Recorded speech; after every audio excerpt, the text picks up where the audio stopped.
Welcome to Co-Pilots, the podcast where we watch not just the first episode of a show. But that's not what we're doing this time, so it's fine. Oh, we're not? No, this is in the cockpit. I thought we were trading lab rats. No. God, no.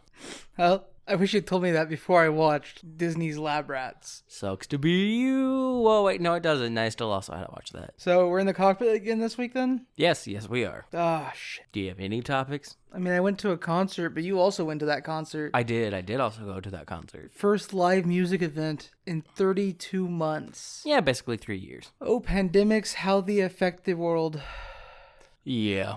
Good concert, though. Yeah, we saw Ice Nine Kills, Motionless in White, and Black Veil Brides at the Trinity of Terror tour. Yep. Now, I've realized that people don't know who those bands are. Some of you probably do. We like you more. Black Veil Brides is a rock band? Yeah, metalcore band also technically. Okay, so they're all metalcore bands of some variety. Motionless in White and Ice Nine Kills tend towards what's called horrorcore. It's metalcore music, which is kind of just metal music, but with more of a horror-leaning themes. The core in metalcore comes from the evolution of punk and metal music into a singular genre. But it comes from the evolution of punk to hardcore, then hardcore and metal into a singular genre. Yes, that. That's the long and short of it, because metalcore is metal and hardcore Fused together. Yeah, it was a really good genre in like the early 2010s and 20 outs. It's still pretty good. There's less bands doing cool stuff in the genre now. I think there's quite a few good bands doing quite a few good and cool things. Okay, well, this is a good point to start a conversation then. I think specifically Dance Gavin Dance and Electric Callboy are the only two bands really carrying the scene in a way that bands like Asking Alexandria, Icy Stars, Devil Wears Prada were names in the early 2000s. Well, in the 2000s and the early teens.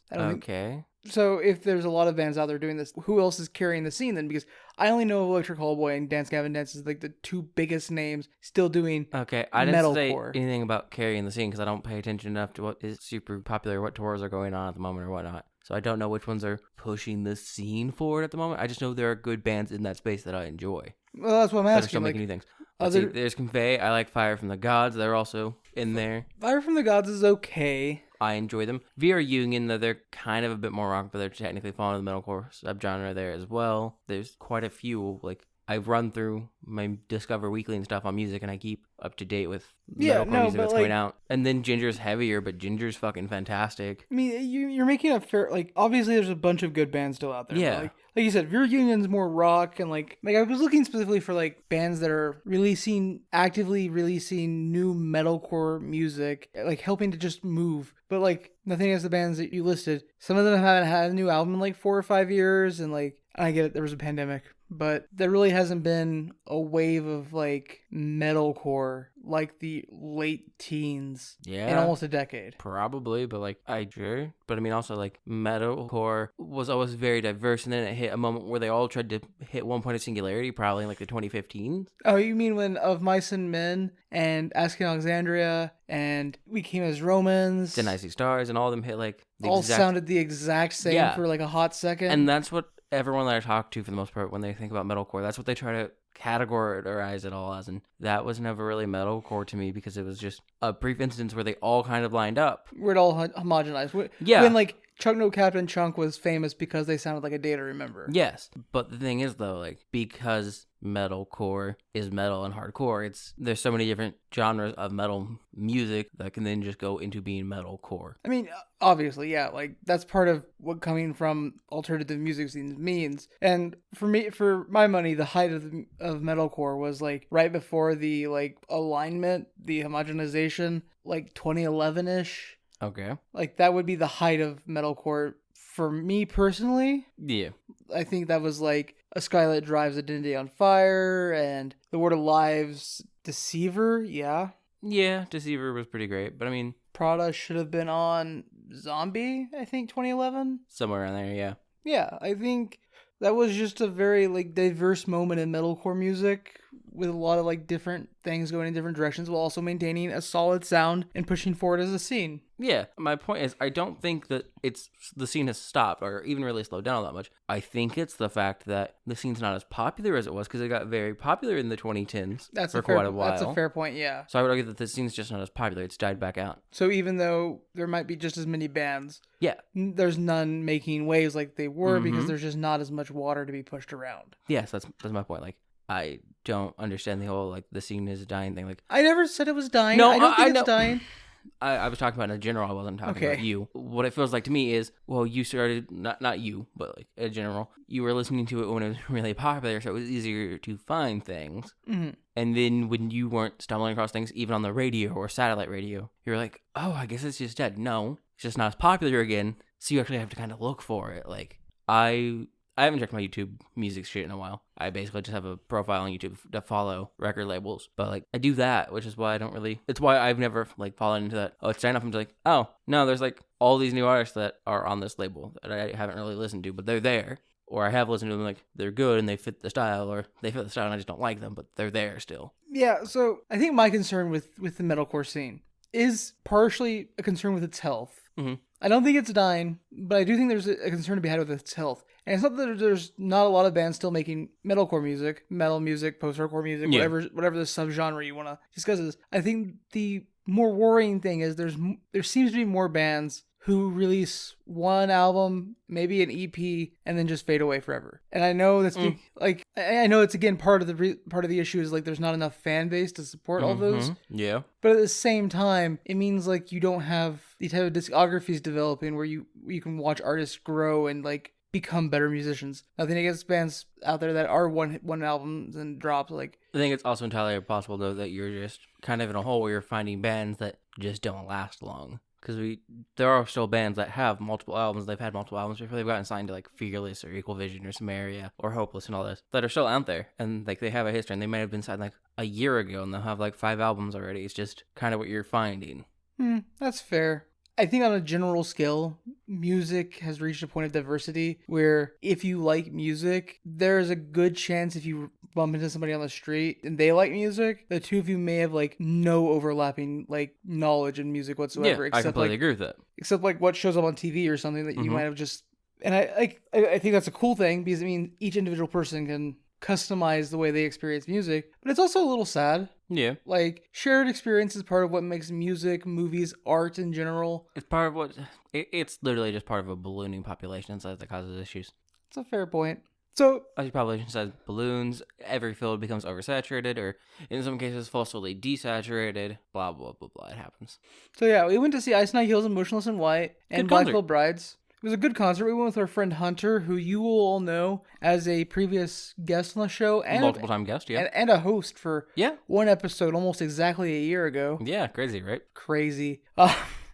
So we went with Hunter. Show was great. It was a great show, actually, yeah. Yeah, I really enjoyed it. It is weird, though, because, like, after 3 years of not going to, like, metal concerts, well, just call it metal concerts, I don't know if metal concerts are my thing anymore. Yeah, you both were saying that. I'm just like, nah, man. I was still vibes all night long, just like always. I don't know, like, I enjoyed it. The venue was way too loud.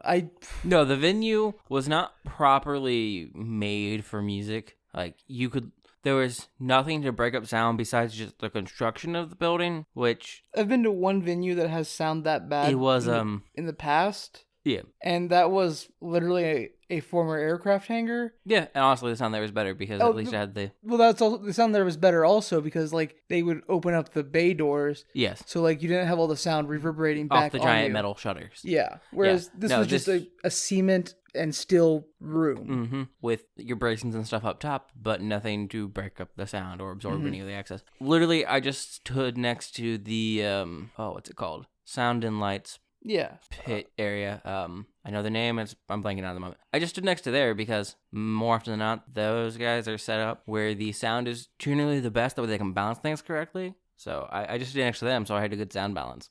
I spent most of the show trying to make my way towards the mosh pit, but it was very small, and sadly I never managed to make it there because it was very small and very close to the front of the stage. Yeah, that tracks. So, when I say I don't know if metal concerts are my thing anymore, I think I'd still be down for, like, festivals, large shows. Yeah, with, I like, get you. A myriad of bands, like a Warped Tour. Kevin Lyman, I know you're listening. No, he's not. He doesn't listen to anyone. Please bring back the tour. I know it's probably going to be harder now with COVID, but, like... Yeah. Conventions are happening again. Warped Tour could happen. It's a thing. Like, a Warped Tour or a 2-day festival or something like Louder Than Life, Rock on the Range, something like that. Yeah, that would probably be more my alley. I just don't know if, like, singular style of music for 4 hours is my thing. I can understand that completely. Especially when the merch lines were as long as they were, and Oh, I knew that would be. all With the Black Velvet Rides. children. Yeah. I expected the children. Ice Nine Kills was one of the last shows I went to before the pandemic. By clarification, by children, he doesn't mean like young teenagers. He's not that old. He means like less than 10. Yeah, like last time I saw Falling in Reverse, there was a myriad of children there too, like sub 8-year-old children. Yeah, it's what happens when your fan base gets older, has kids, and then can't find anyone to babysit them, but they still want to go to your show. Yeah, no, 100%. I think part of it for Ice Nine Kills and even Falling in Reverse is that they kind of market themselves towards, in general, younger audience. Yeah, I guess. I don't know if they market themselves to an audience that young, but no, sure. I would say that like their target demographics are like 13 to like 19-year-olds. The angsty time period. But like that's gonna leak over a little bit. Just yeah, definitely leaks over a little bit. 5-year-old with angst. I don't know what you're talking about. I saw a baby and he was dressed like Chucky. He had all the angst. I don't think that was him. That was probably his parents, who probably have too much angst to have a child that age. I don't know. His dad seemed well adjusted, actually. Yeah, probably. Like, legitimately, most horror fan, like big horror movie or horror, just in general fans I know, really well adjusted people. He just spent the entire show walking around with his like 2-year-old around his neck. Yeah. Honestly, my biggest problem was the amount of children there and the amount of children without any form of protective, like, ear. Oh, yeah, like, stuff. It's obviously ACAB, but at one point there was a child, like, nearly in tears. He was, like, maybe 4 years old. And a cop came up and was like, hey, these are my earbuds that, like, the Force gave me for, like, working a concert. Take them. Yeah, like, you shouldn't be taking young children to a concert without ear protection. 100%. Like... We're just being crotchety old men. No, this has been a thought I've had since I first went to concerts at the age of like 13. It's just not a thing you should do. Like, cool. It's cool if you want to bring your kids to a concert. That's fun. Like, have a fun time, vibe with your family, enjoy it. But make sure you're not actively causing them harm. Because their ears are still super sensitive. I had a friend in like 5th grade, which means we'd been like 11 or 12. Yeah, something like that. And his dad took him to see Iron Maiden. He didn't give a shit about Iron Maiden. He was like an 11-year-old that played Yu-Gi-Oh!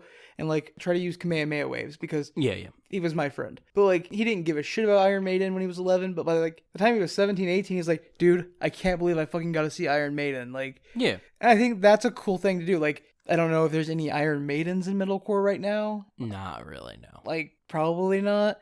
But, like, creating those type of memories for your kids is really cool. That said, I don't think the 2-year-old dressed as Chucky was making any memories. Oh, God, no. Probably not. No, that's literally the instance of, fuck, we don't have a babysitter.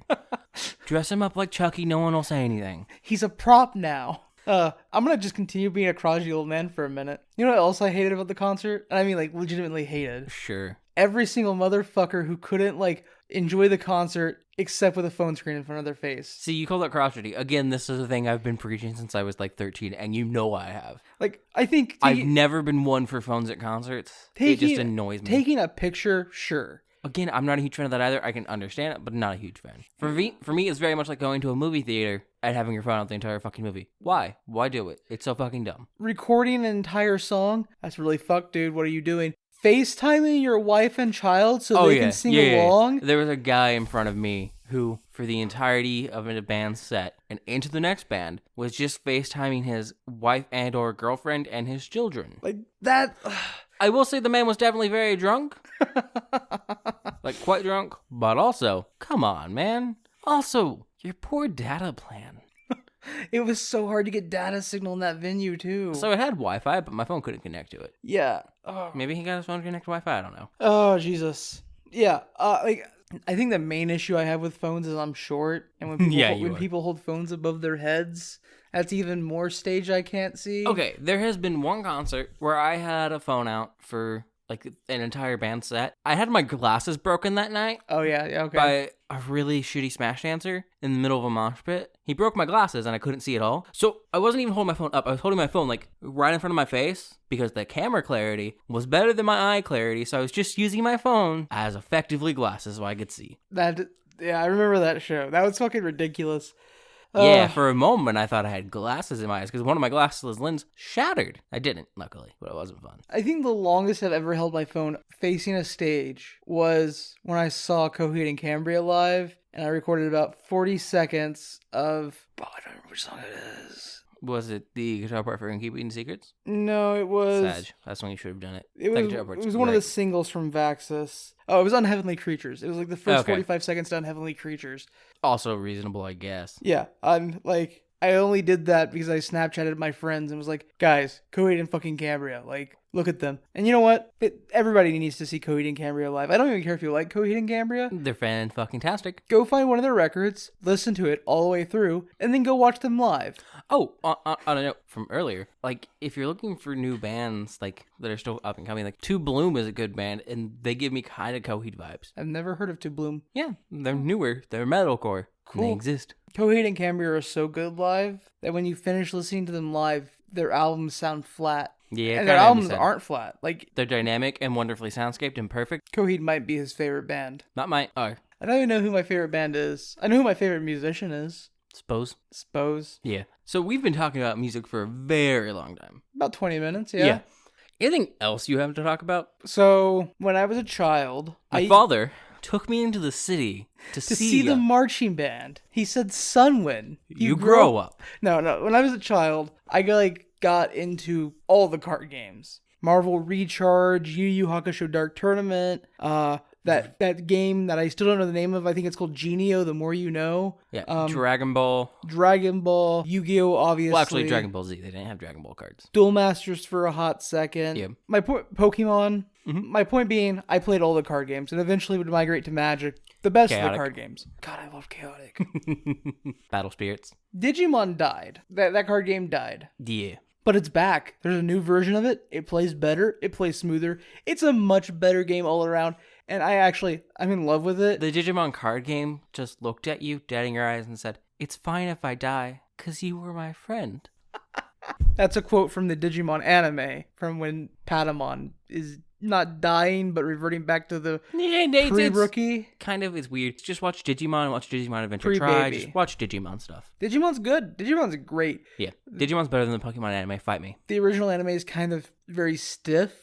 Yeah, so fight me. It's better than Pokemon. But Digimon's great. And the new card game, also great. I can't really... It's not really new. It's like 2 years old now. The new version of the Digimon card game. Anyways, competitive decks run like $100. Yeah, very, very cheap for competitive card games. To give you a flip side of that, competitive Magic the Gathering decks run like, for standard, for the equivalent format, between $400 and $700. Yep. And for Yu-Gi-Oh, I think it's like close to $300 to $400. Yeah, and I think it's about where Pokemon competitive is sitting, but I don't know much about the Pokemon competitive card game scene. I know it exists. But Digimon's $100 for a competitive deck, and honestly, it's just a great game. I bought a booster box. I've bought just about every starter deck they've released so far. He has a problem. It's a good game. I don't have a problem. I don't have an addiction to opening booster packs, and Digimon booster packs aren't noticeably cheaper than Magic the Gathering booster packs. Look, kids, we've had a lot of fun here today, but trading card games can be problematic. Sometimes you really like the rush of opening a new pack, or maybe even a loot box on a video game. These are bad and habit forming. Remember, not even once. Both are forms of gambling and should be restricted to all persons over the age of 18. But unfortunately, our government and many others don't view it that way. Yeah, exactly. That said, Magic the Gathering, such a great game. God, opening those Kamigawa set boosters, that was a fun time. I will admit, I do like opening packs. I don't like paying for packs, but I'll open other people's. Yeah, so all I had was Digimon at a concert, but you went to the concert and I did. You played Digimon because... I have. So, I guess we went to a burger place before the concert. Great fucking burger place. It's called Kuma's. There's like 4 of them in Chicago. Something like that. But they're literally the best burgers I've ever had in my life. I think this is my 3rd time eating at Kuma's. 3rd or 4th, yeah. So Kuma's is equivocally just a metal bar with fantastic burgers, all themed after metal bands, and it's amazing. The burger we had, I don't remember the name. The Lion's Daughter. They are a prog metal / sludge metal band. The Lion's Daughter, yeah. They're pretty deep. Last time I ate there, I know I had a Mastodon, or maybe that was the time before last. Last time you should have had a Mastodon because you had it when I had it, which was the last time I was there. Which Mastodon, just straight up, a great band. And before that, I think burger. I had the Slayer. Kuma's, check them out. There's like 4 locations in Chicago and 1 location in Indianapolis. Yeah, it sounds right. So Cody Rhodes debuted in WWE. Do you have more topics? Because I did. I mean, I just started rewatching Heroes. I just bought Psychonauts 2. I've been playing more Okami. I have several things I could talk about. Oh. But go ahead. No, do your wrestling bit. I'll zone out for about 5 minutes. Oh, no, I was just going to the Cody Rhodes well because Cody Rhodes is always news. No? Yeah. It's been the way since the beginning of the year. So, not always, but for 4 months. But yeah, no. So I just started rewatching Heroes, which you've probably heard of at least. Fantastic show about people who have superpowers. I mean, it's got 2 fantastic seasons, an okay season, and literal garbage, but... Yeah. But I literally only started rewatching it because we watched... We as we mentioned before, we watched The Rookie with Nathan Fillion. Horrible cop porn, but a good show. Propaganda is propaganda, but I can't help it if it's good. Yeah. And Greg Grunberg, the guy who plays Matt in Heroes, was in it. And I was just like, man, I did enjoy Greg Grunberg as a cop because he shows up as a cop in The Rookie. And then he was a cop in Heroes. And I was like, I kind of just want to watch that again. So I did. I haven't finished it. I've been rewatching it. But man, I forgot how much I actually really, really do enjoy the first season of Heroes. Even like the parts that are kind of cringy, it's still good. Yes, Heroes is just very good all around. I really enjoyed that show. Also, I've come to the conclusion that, and I think this is a fair conclusion, propaganda is okay as long as when you're consuming propaganda, like The Rookie, you understand that it's a fantasy world and that those cops are as real to us as dragons are. As in, the only thing that even closely resembles them are poisonous, disgusting monsters that live on an island in Africa, but unfortunately also exist in America now. Accurate. I thought so. Yeah. Propaganda is fine as long as you recognize that it's fantasy. Yeah. And then, other than that, I literally just bought Psychonauts 2 yesterday because it was on sale. And I'm super stoked and I really can't wait to play it. But part of me doesn't want to because I also want to play Psychonauts, the Rhombus of Terror first. But that is a VR only game? VR exclusive game on Steam. But my god, do I want to play it first. I also just bought some new games. Oh, yeah? Yeah. Well, only one I remember the name of. But yeah. Horizon Zero Dawn Complete Edition for the PC. Yeah. It wasn't that the one like Tale of Tables, something like that. Table of Tells. Table of Tells, yeah. Yeah. It's a really cool looking game that you showed me. I have no idea what it's about or how it plays. I mean, it seems very much to just be kind of a fantasy RPG almost because it's very much meant to emulate the idea of an adventuring party in like D&D and stuff. Look, I just know that aesthetically the game looks amazing. Oh, yeah. And if there's one thing I'm a sucker for in video games, it's good aesthetics. Oh, yeah. The aesthetic of the game is you sit around a table while someone narrates at you, and a picture pops up on the table, like it's been made with miniatures for tabletop role-playing game, but like really, really nice ones someone's put like years of effort into. And then as you move through the game, it scrolls across the tabletop, and it just builds up on the other end of the table. Kind of reminds me conceptually of Voice of Cards. Yeah, kind of. Which is this great little game series by Square Enix. Friendly neighborhood Square Enix. Your friendly neighborhood Square Enix. Who've also made the terrifying mistake of making a realistic looking Sora. And announcing Kingdom Hearts 4. Some of my favorites should have been the tweets I've seen about the realistic art Sora, and it's just like a picture of Sora. My favorite that I've seen is literally just a horribly photoshopped picture of that Sora in the middle of like Shibuya Crossing with a dog wearing a Goofy outfit and a duck wearing a Donald outfit, and then just actual people in the background and be like, man, Kingdom Hearts 4 looks so great. So, because it looked objectively kind of terrifying. It's just that perfect level of uncanny. Yeah, it hits Uncanny Valley so fucking hard, man. Like, almost as hard as Tim Burton tries to hit Uncanny Valley in Charlie and the Chocolate Factory. So I have the picture somewhere, but it's a screenshot I took from an interview with Nobora. Yeah. Where he's explaining that the first 3, quote unquote, 3 Kingdom Hearts games and all the spin-offs and part games are just the prequel to a larger series. Mm-hmm. The Lightseekers trilogy, something like that. That's what he called it. And people thought I was crazy. People legitimately thought I was insane. When I was like, yeah, there's 100% more Kingdom Hearts after Kingdom Hearts 3. Oh, I knew there would be. 3 had a bad ending. Well, even before 3 had an ending. Like, when it Same. finally got announced, I was like, going to. there's going to be more. This isn't even like no, the end. There was, like, even if it wasn't originally just playing, Square Enix wouldn't have let it die like that. It was too much of a cash cow. There was so much talk around Kingdom Hearts 3 where people were like, it's finally ending. It's coming to a conclusion. And I was like, motherfucker, no? Have you seen this quote from Nobora? Yeah, I even told you, like, I was like, I definitely know it's not ending, but I've played all the other ones. Literally, I have played all of the other ones, including the shitty mobile game. I found a port. I played it. I don't know why I hate myself so much. I don't know either. That's a lot of self-hate that you just released there. It's almost as concerning as the time you tortured yourself by watching 12 seasons of Smallville. It's only 10. That's what I said. It's 10 seasons of Smallville. Yeah, it just feels like 12 seasons. Didn't read the comics. Those are season 11. What? There's a season 11. I'm pretty sure it's one of those shows that they made a comic book run with to go after that. I think it's literally Smallville season 11, the comic book series, or some shit like that. Like, yeah. Jesus Kind of like how Christ. Buffy the Vampire Slayer has a comic book series that picks up after the show ends. What, Buffy the Vampire Slayer also had a comic book series from, like... Yeah, Smallville didn't have one while it was running, I Did it don't have believe. one before? I'm pretty sure Buffy started releasing comics while it was still running. I think Buffy had comics before the first episode of the show because it had comics from the movie. The Yeah, that movie sounds was like garbage. That sounds like it could be right. But yeah, no, Smallville season 11 should be a comic book series if I remember correctly. It's wild shit. Yeah. They tried so fucking hard in that show to like backdoor in shit for a Justice League TV show, and they just never succeeded on that shit. I know they really like tried to get the Martian Manhunter thing and cement him. They tried to get Martian Manhunter kind of down. Very much started with Aquaman. I know they did Flash as well. They did Flash, they did Aquaman, they did Cyborg, they did Martian Manhunter. They had JSA actually in the show, basically. They just never called it the JSA, but they legitimately had Hawkman. Hawkman died. They had Stargirl. They had all kinds of shit. Dude, that show got wild. I don't remember Stargirl ever being in it. Yep. I don't remember half the... I didn't know Cyborg was in it. Like, You saw the Cyborg episode before. my brain... He literally just wears a silver hoodie. Oh, okay. I might remember. None of his robot parts are on the outside. I might remember this then. Yeah. That's from like early Smallville, yeah?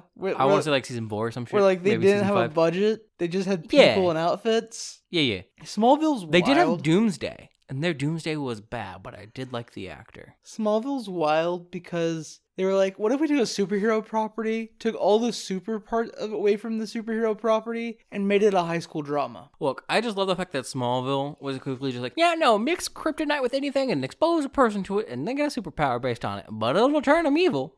I want a Batman series built like Smallville. Better yet, I want like a Green Arrow series built like Smallville. I mean, if Smallville had gotten their way, you would have had one. They didn't get their way, thankfully. Those just sound like... Actually, no. I can tell you exactly what I want. I want a Batman series built like Smallville, but not where Bruce is the one in high school, where it's the Robins in high school. So you want a live-action version of Wayne Family Adventures that you can find on Webtoon Yes. and read it. Basically. Yeah, basically. That's what I want. We're not sponsored, by the way. Or are we? I just want that. That We're sounds not. like the best show. Batman trying to help, like... Yeah, no, legitimately, like I've told you, read Batman, Wayne Family Adventures. Bruce trying to help Jason with math homework sounds like the best. It's a good, read. There's not a lot to it right now. Actually, I refuse to pay Webtoon money to let me read more comics in advance. Bruce wouldn't be doing the helping. It would be Alfred. I don't know why I thought Bruce would do it. Bruce would try only because Alfred forced him to try. Alfred is probably the least problematic comic book character that's ever been written. You know, Alfred's Except actually for the time where he's great. the Joker because Bruce Wayne needs an enemy. Yeah. Comics are dumb. Comics are very dumb. My favorite... So, historically, the Joker's, never been revealed in the mainline Batman series. Yes. But in the spin-offs, they reveal who Joker is all the time. fucking dumb. My favorites are A, when it's Alfred, because that's just fucking hilarious. Okay. And B, when it's Bruce Wayne from the future who got sent back in time, had to kill his own parents so Batman would exist, so the world wouldn't end, so he could come back in time and kill his parents and eventually go insane and become the Joker and be his own worst enemy. I also like the one where it is Martha. Yeah, the Thomas Wayne line. The Thomas Wayne Batman where Martha is the Joker because they see Bruce get killed in front of them and they both react entirely differently. I love it.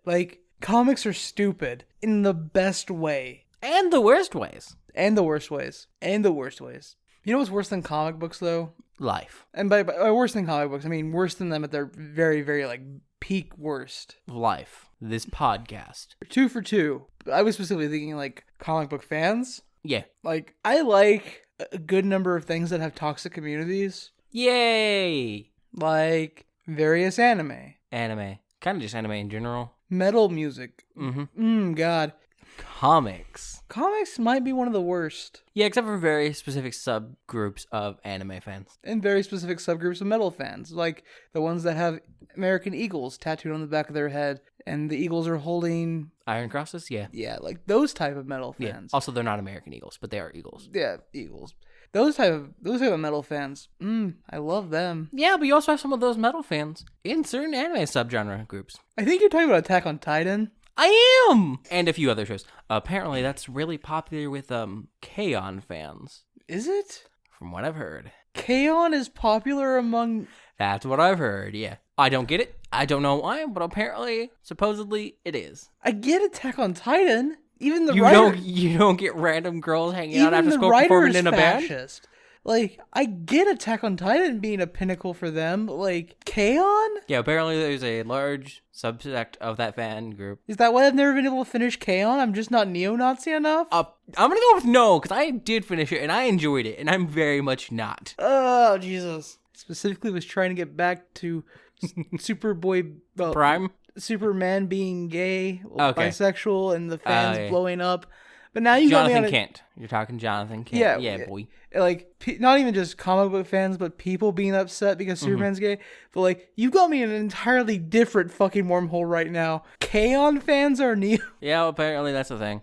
I haven't really looked into it, but I've seen it from multiple different places talking about it. Like, I'm not going to take my time to fucking investigate that, because I don't want to accidentally fall into that hole. That doesn't sound like a place I ever want to end up. Like, even just, like, a brief drive-through, I don't want to go through there. My brain right now is hurting. K-On! Is, like, the least. Like, this is almost, like, as bad as if you told me that a large portion of the people who loved My Roommate as a Cat were, like, I don't know, TERFs. I forgot my roommate as a cat. But man, did I like My Roommate as a Cat. My Roommate as a Cat's pretty great. It's adorable. We reviewed that on this podcast. Did we? Yeah, pretty sure. Yeah. I think we just talked about it. I don't think we reviewed it. Go watch My Roommate as a Cat. Fucking adorable anime. Yeah, it's great. This is just the hole I didn't know I was going to fall into tonight. Yeah. It's great, right? What other magical, dirty secrets do you have about anime that I just am not aware of? I don't know. You can't just drop that and not have follow-ups. Like, we all know the Attack on Titan creator is a fascist. I'm trying to remember what show it is. There's a show that definitely won't be getting a second season because the mangaka was arrested for, I read this story. I read this headline. Yeah, he was like the second one in like 3 months who got arrested for child pornography. Yeah. Which is great. He should be arrested for that. But I don't remember which one it was. I think we both watched it, though. I don't remember what show it was. I remember seeing that article and being like, oh, that's sad. That was an okay anime. Yeah, I don't remember what it was, though. So. No idea. Wild. The places you go when you just free associate conversation. Like there, if you were to free associate the word free association with freebasing, that could take you in an entirely different direction. I don't think it could. I know very little about freebasing. I have a basic idea of the concept. Well, no, see, but then by free associating freebase, you can associate freebasing with base jumping, and from there you can get to jumping to conclusions, and from there you can get to this, the conclusion of our episode. That's right. We've kind of run out of topics if you guys haven't realized yet. What a wonderful segue. That was artful. Thank you. Just tasteful. Well done. Well played, good sir. Yeah. But yeah, that's it for this in the cockpit, I guess, because I did that beautifully and I'm not going to try it again. So if you want to get a hold of us, you can reach us at copilotsreview@gmail.com. Or at our Twitter, at copilotsreview. Or you can find us on our website, copilotsreview.simplecast.com, which has a link to our email, our Twitter, our YouTube, and our Discord. Where you can come and also tell me terrible secrets about anime and other fan cultures. Because I need to know more. I don't understand. No one does. K-On? Yeah, it's weird, man. Anyways, though, hopefully we'll see you guys on the next flight.